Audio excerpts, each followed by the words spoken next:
ঈদের চতুর্থ দিনে রাজধানীর রাস্তাঘাটে আর কোরবানির বর্জ্য দেখা যায়নি। শতভাগ বর্জ্য অপসারণের দাবি জানিয়েছেন নগরীর 2 সিটি কর্পোরেশন।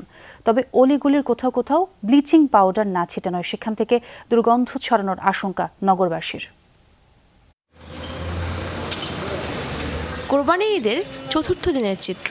ঘোষণা ছিল 48 ঘন্টার মধ্যেই শহরকে বর্জ্যমুক্ত করার, হয়েছে তা 4 দিন পর। কোরবানির এই ময়লাগুলো যদি বেশি সময় থাকে তাহলে বিভিন্ন ধরনের রোগবালাই হয়।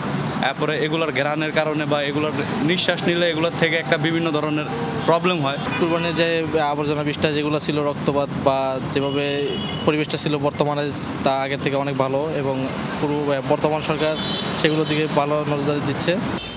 ঢাকার 2 সিটি কর্পোরেশন বলছে শতভাগ বর্জ্য অপসারণ হয়েছে, কিন্তু রাস্তার কিছু কিছু জায়গায় রক্ত শুকিয়ে গেছে। বৃষ্টি হলে সেখান থেকে দুর্গন্ধ ছড়ানোর আশঙ্কা সেসব এলাকার নগরবাসীর। আগে সিটি কর্পোরেশনেতে রাস্তার ওই দিকের থেকে বড় গাড়ি এসে পানি দিয়ে ধুইতে আমরা দেখতাম যাইতো, গত বছরও করছে, কিন্তু এই বছর এটা করে নাই। ব্লিচিং পাউডার দেয় নাই, কিছুও দেয় নাই।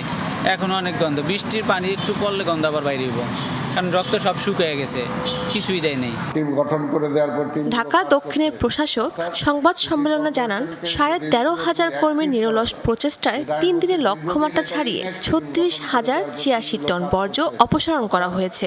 যেসব এলাকায় দুর্গন্ধ ছড়ানোর শঙ্কা, সেখানে ব্লিচিং ছিটানোর কথা জানান প্রশাসক। প্রধানত যে কোরবানির বর্জ্য অপসারণ সহ, কারণ শুধু কোরবানির না, তো দেখা যায় যে নর্মাল যে বর্জ্য আছে সেগুলো তো অপসারণ করতে হয়, সেগুলো আমাদের চলছে। কর্মীরা সিনসিয়ার হয় এবং জনগণ যদি সচেতন থাকে তাহলে এটা পরিচ্ছন্ন ঢাকা রাখা এটা সম্ভব।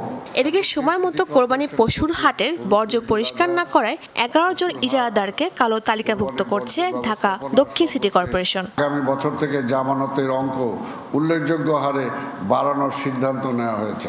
শাজদিন অন্তরা, যমুনা নিউজ, ঢাকা। এটা পসিবল।